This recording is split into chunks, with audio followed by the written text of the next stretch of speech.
Erev Tov Chaverim, I'm Stephen Ben-Nun. You're watching Israeli News Live, and this broadcast this evening on live stream is going to air tonight on YouTube as well. And I really had wished I would have gotten more of my information together. It's something that just come to my heart here kind of at the last minute.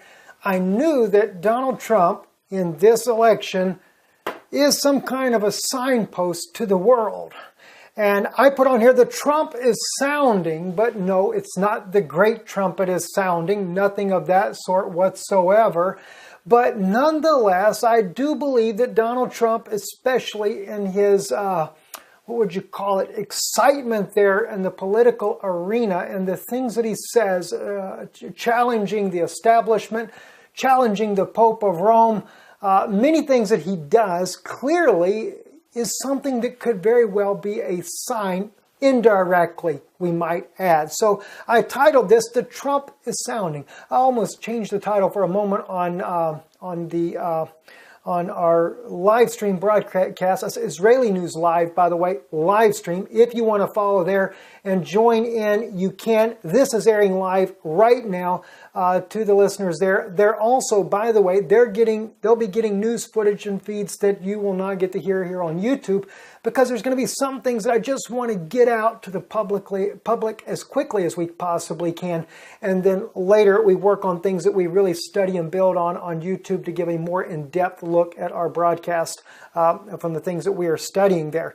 So let's get right into this, and then maybe you'll see why I actually make this statement here that I believe that Donald Trump is, in an indirect way, a signpost because of his name itself.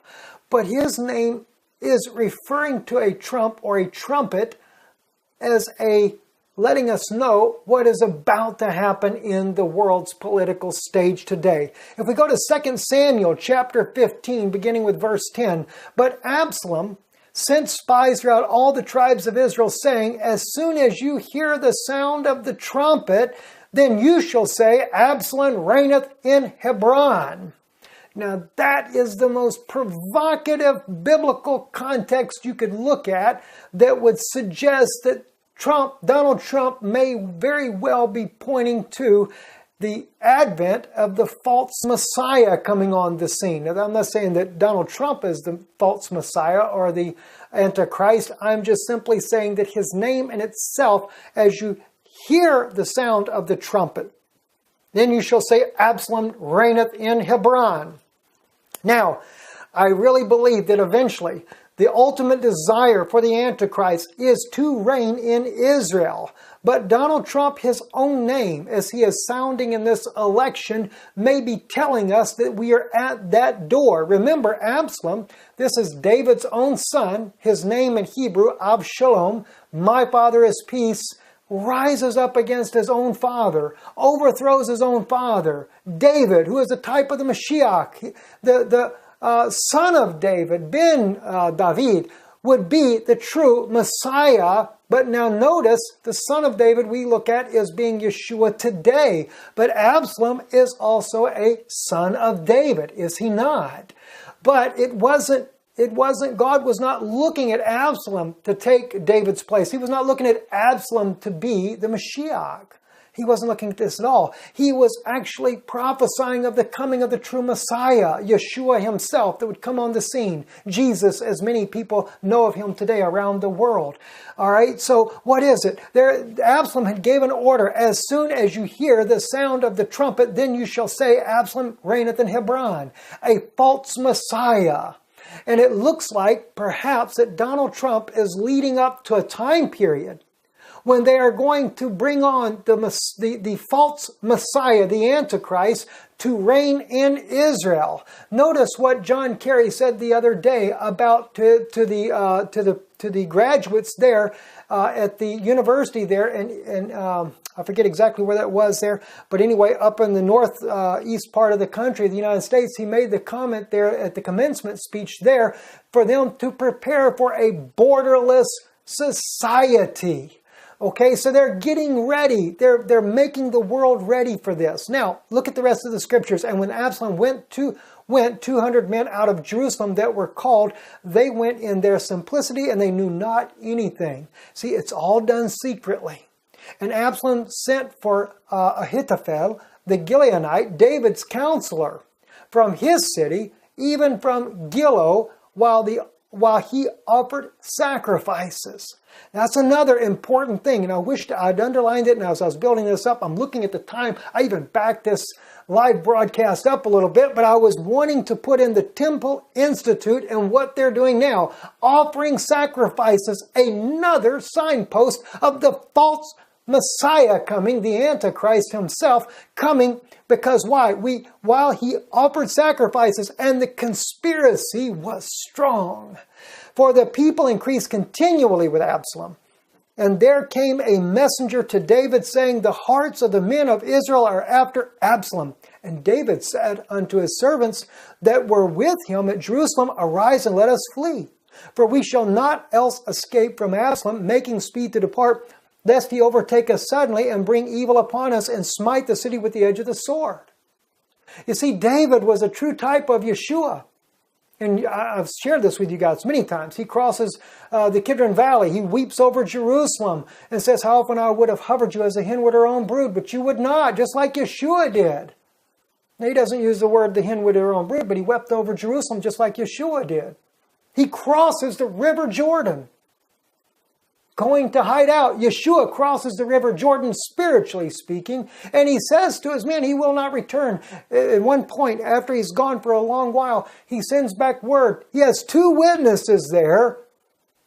He says, get the people in one heart and one mind, and then I'll return. Same thing Yeshua is going to do. Get the people in one heart and one mind. Let me tell you something. You can't get the people in one heart and one mind with the Jews and the Christians. You can't get it with Old and New Testament. You can't fulfill Bible prophecy of the 2 witnesses with all the nonsense that people are coming up with. And God, as my judge knows, friends, I love you guys. Many of you write me, you're my friends, and I love you dearly. And I don't mean that in a bad way. I'm just simply telling you, you can't have the 2 witnesses die in the streets of Jerusalem. You can't have their resurrected bodies coming up. You can't have judgment without 2 witnesses, friends. You know, the Bible had in Levitical law, God had given the commandment that an adulteress could not be stoned without 2 witnesses. And God is going to stone this earth. He's got to have 2 witnesses to come and do it, friends. And those 2 witnesses have got to be rejected. Notice they brought 2 false witnesses against Yeshua. Notice in the time of Moses to the Pharaoh of Egypt, he had 2 witnesses, Moses and Aaron, that go before the Pharaoh. Pharaoh had his 2 witnesses, 2 false witnesses, James and Jambres. And according to the book of Jasher, that was Balaam's own sons. Wow, man, this is interesting, I'll tell you. Anyway, and the king's servant said unto the king, behold, thy servants are ready to do whatsoever my lord the king shall appoint. Didn't Peter say the same to Yeshua? Oh, we're ready to fight. He tells him, put away your sword. It's not what I want. It's not what I come for. He said, could I not call 10 legions of angels right now and my father would fight for me? It's supposed to happen this way. That's why David, when they wanted to cut Shimei's head off, David said, let him alone. The Lord told him to do this. It's all types and shadows, right? All right, now watch what here. 2 Samuel 15:16. And the king went forth and all his household after him. And the king left 10 women, which were concubines, to keep the house.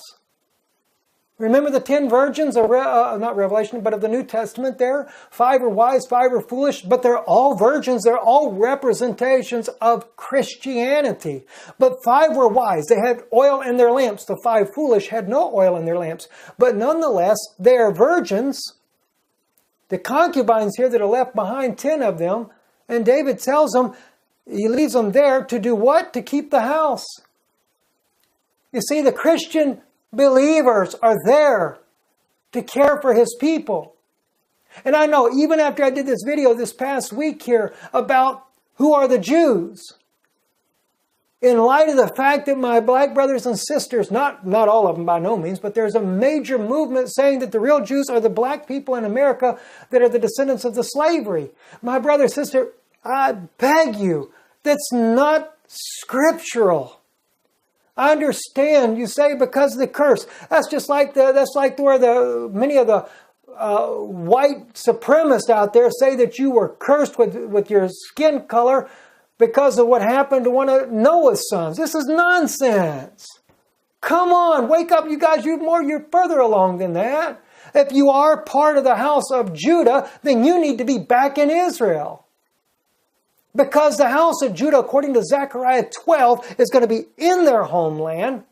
They're there in the homeland. Why? Waiting to take responsibility for their sins. This is what Daniel says in Daniel 9 when he talks about their iniquity will have an end. See? They got to reconcile their iniquity. There's no reconciliation yet. Yes, Yeshua died. Yes, Yeshua paid the price. But the reconciliation has not happened yet. And believe me, as fast as prophecy is unfolding, we don't have time to go ship a whole new group of people to Israel and take the ones out that you claim are not the Israelites. God said He would return them there, and He said He would go there. And by the way, they're supposed to be as blind as a bat to who Jesus is right now. So this is why they don't accept Christianity. Because in one day she'll be born a nation, not 1946 or 48 or whatever the case may be that people think that Israel's born a nation by the United Nations. It's actually 1948, May 6th, I believe it is, or something like that. It's not then. See, she becomes a nation when God opens her eyes. This is when she'll become a nation. When she recognizes where she went wrong. This is why she's got to come right back to where she left God, and she left God when she rejected Samuel the prophet. See, God used a prophet to reign over them. Israel has always sought for what? Dreams and visions. Now, I know there's a lot of people out there that profess to have dreams, visions, and everything else, and I believe that many of them may be true. I don't say that they are or they are not. But let me tell you something. When that dream or vision fails, God said, don't hear them. It's no different with some of these other things that people are doing as well. And that's interesting in itself, see? Oh, I won't go in there. God help me. I'm not going to go in there. Anyway, they left 10. They left 10. Now, let's look at what happens here. This happened, yesterday? The title of the article, Holy Twitter, Trump takes on a top Baptist theologian. Kathy Lynn Grossman wrote the article on Religion News Service May 9th of 2016. Now, this is what happens. Moore, as she states in here, punched first. Outspokenly, never Trump from the get-go. He ramped it up this weekend with an op-ed in the New York Times, an appearance on the Face of the Nation. Moore called Trump's campaign reality television and moral sewage and Face the Nation. Now, I don't watch reality TV. I don't watch TV at all. We actually have a TV in our home, but the nice thing is it's not in English, so for me it's kind of out to begin with, but I never have. I just don't care for television. I scan news, and that's about it. So I don't know what Donald Trump does on his television program, and for me, it doesn't really make any difference. See, I don't really care about which politician says what. But the point is, as I say, he throws the first punch. Now, what happens next? Same article, Trump says Russell Moore is truly a terrible representative of evangelicals and all of the good they stand for, a nasty guy with no heart. Now, I think his comment is very interesting because a lot of people are throwing Donald Trump under the bus once again, saying he is attacking the evangelical community. He's not. He's going after one guy that threw him under the bus, and he's making a comment back. Now, here's what Moore says, sad. And then he tweets back to Donald Trump, 1 Kings 18, 17 through 19, which states, now he doesn't put that on there, I put that on there. And it came to pass when Ahab saw Elijah that Ahab said unto him, art thou he that troubleth Israel? And he answered, I have not troubled Israel, but thou and thy father's house, in that you have forsaken the commandments of the Lord, and thou hast followed Balaam. Now therefore send and gather to me all Israel unto the Mount Carmel, and the prophets of Baal 450, and the prophets of the groves 400, which eat at Jezebel's table. Now, no doubt, Mr. Moore, the head of the Baptist convention there, is referring to Donald Trump as following Balaam and forsaking the commandments of God. But in all respect, regardless of either one of these men, I'm going to tell you just like it is. The shoe's on the wrong foot. The true guy that is following Balaam, that troubles Israel, is not Donald Trump. It happens to be Mr. Moore, along with a whole other line and list of people there that support the Vatican's agenda. This here is on Pope Francis wants to know what Rick Warren, Russell Moore, N.T. Wright think about marriage. The trio were invited to offer Protestant perspectives at the Vatican Conference. This was on Virtual Online, November the 3rd, 2014. And believe me, Mr. Moore made sure he attended there. But this is what he does say. He's trying to cover his tracks because he knows a lot of Baptists know better that the Catholic Church is the harlot, or excuse me, the mother of harlots spoken of Revelation. At least some of the old-time Baptists that really still know their Bible. It says, I am willing to go anywhere when asked to bear witness to what we as evangelical Protestants believe about marriage and the gospel, especially in times in which marriage is culturally imperiled, wrote Moore on why he's going to the Vatican despite his disagreement with the Pope. Well, he may disagree with the Pope on certain things. Pope doesn't mind that. Pope's bringing all his little children back home to their mother. That's the harlots, that is. Now, let's take another look at this. Disgraceful Donald Trump blasts Pope Francis for taking a shot at his faith. Of course, we all know this. I've just talked about this recently, how this happened on February 18th of 2016. Now, let's just look at I need to highlight this for you so you can kind of understand where I'm going with this. A person who thinks about building walls wherever they may be and not building bridges is not a Christian, the Pope said, after a 6-day visit to Mexico. This was according to the New York Times. Trump fires back. This was all done in the media there. Pope would wish a President Trump, if and when the Islamic State were to attack the Vatican, for a religious leader, the Pope would wish for a President Trump, if and when the Islamic State were to attack the Vatican. Now, he goes on to say because he is there to eradicate the problem there in the Middle East. So I'd have to say that Donald Trump and Vladimir Putin are more in sync on this type of ideology. And by the way, I do believe, if I sit down and looked at Donald Trump recently, he reminds me of John F. Kennedy. And I didn't put this in there, but I wish I would have. John F. Kennedy was not paid for by the elite. He had his own money from the millions and billions that his father had also made. And I think they say that they were into bootlegging or something like that. Who knows? But anyway, John F. Kennedy was not easily bought. Even though he was a Catholic boy, he wouldn't do what the Pope wanted to do either, and that's what cost him his own life. And I am afraid because Donald Trump is not part of the political establishment and has financed his own campaign thus far. And of course, everybody throws that in his face, because now he's going to have to get a little bit of help to run the rest of the race here. And quite honestly, why should he have to spend his own money? But he has spent a lot of his own money in financing his own campaign. So because he is the way he is, he's definitely not the guy they want for president. And it's been very outspokenly said, as well as the Pope has made that clear. The President of the United States, Barack Obama, has made that clear. Everybody has said that he's not going to be the president. It just makes me wonder, what are they really up to? Anyway, Trump fires back. The Pope, okay, we already read that. For a religious leader to question a person's faith is disgraceful, Trump said in a lengthy statement. I think that it kind of got under his skin. And it seems like he doesn't care what anybody has to think when it comes to that. So I kind of appreciate that about him, but I don't like the way he is about women, period. I'll just tell you straight up.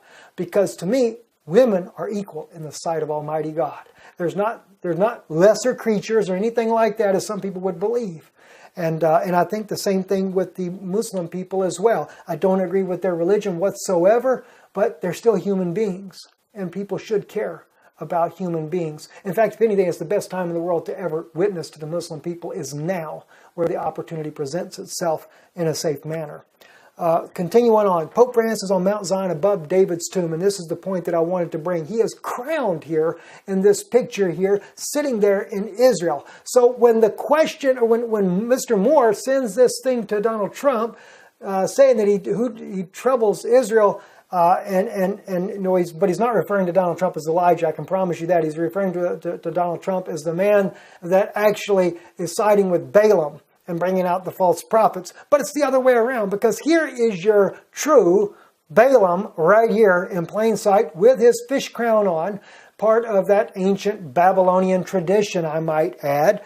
So here he is, and we've already seen that Mr. Moore has gone to the Vatican to speak as well. So they're siding together. They are together. The Catholic, all the denominations have been coming back. And by the way, I did a video a little while back as well where I showed the images, including the Southern Baptist Convention. All of them had came there to give and bow allegiance to the Pope of Rome when he was inaugurated. This would have been a great time for that as well. Now, it gets deeper, though. Watch this here. Former minister. This is the article I mentioned yesterday that I said I wanted to bring out to you, and I was meant to get back to it, and I didn't, but here it is. Former minister. Israel must separate from East Jerusalem or lose the city. Now, this guy right here that you see on your screen, Chaim Ramon, is the one that made this statement publicly.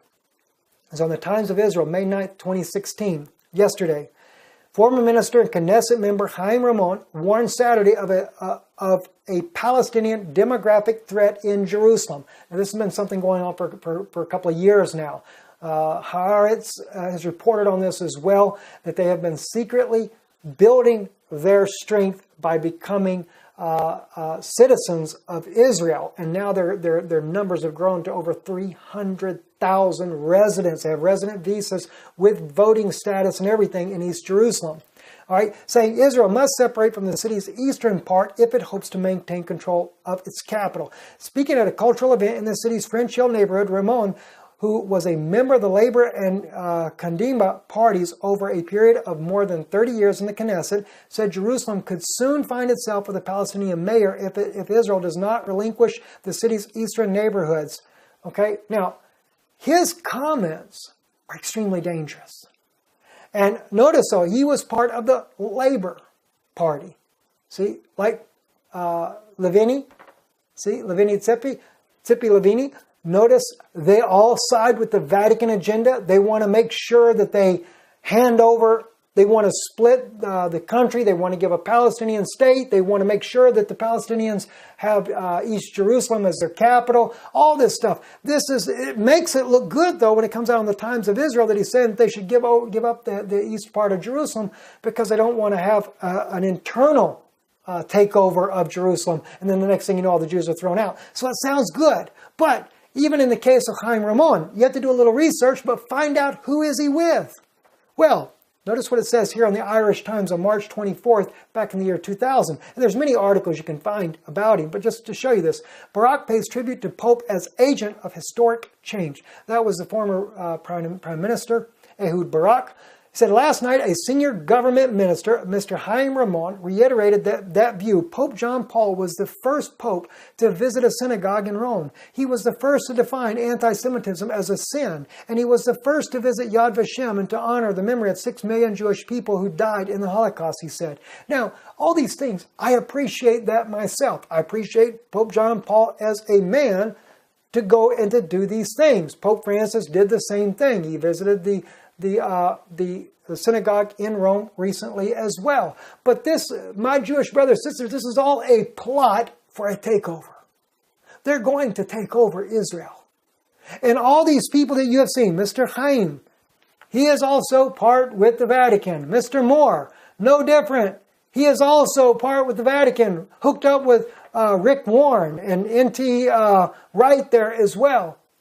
This is nothing but a big, gigantic Vatican play to take the Jewish people away. So is there a Trump sounding when we hear Trump's name? A trumpet in that case? I believe that there is, indirectly, but notice what that trumpet was. It was the time where the trumpet that sounded that Absalom said, you would call out that Absalom reigneth. So I think that Donald Trump, even if he's not elected president, even if something they do evil to this man, whatever the case may be, and I pray that no evil comes to the man. I believe at least, he's got some things that it's a heck of a lot better than most of the ones that are out there. But the point is, he may be a signpost to this world, letting you know that the Antichrist is about to reign in Israel. What's interesting is he said, Absalom reigneth in Hebron. Now, remember They got a lot of property. The Catholic Church owns 60% of the land in Israel. 60%. And they got a huge piece of land out there outside of Mount Zion. And I do think that some of these modern day ministers that are citing for a temple to be built outside the Temple Mount may be a plot that the Vatican has started to get the third temple built outside on their own property. It'll be very interesting to see what's going to be happening in the very coming days. At any rate, I'm Stephen Ben-Nun with Israeli News Live. Thank you for those of you watching on live stream. Join us. Look us up. Live stream Israeli News Live. You can find our broadcast very easily that way. We look forward to seeing you there. Look forward to be sharing some very interesting things with you. We will be in Israel in June. I'm not going to necessarily announce exactly when, but we will be there in June. Be covering some other things, some very serious issues that are going on throughout Europe, as well as a huge migrant crisis about to take place coming across the river from Libya. And of course, the United States once again bombing over in Libya as well, causing more destabilization in the region to help fluctuate, help get those migrants in there. As I said, and I am working on an in-depth study on this, the United States has been very successful in Syria. They're going to be very successful in Libya as well, because they have their wonderful ISIS troops on both sides. They're doing the fighting, doing the bidding for the United States government. And I guess that they want to carry out John Kerry's vision of a borderless society. So, what better way than to make sure ISIS goes everywhere? I'm Stephen Ben-Nun. You're watching Israeli News Live. Shalom.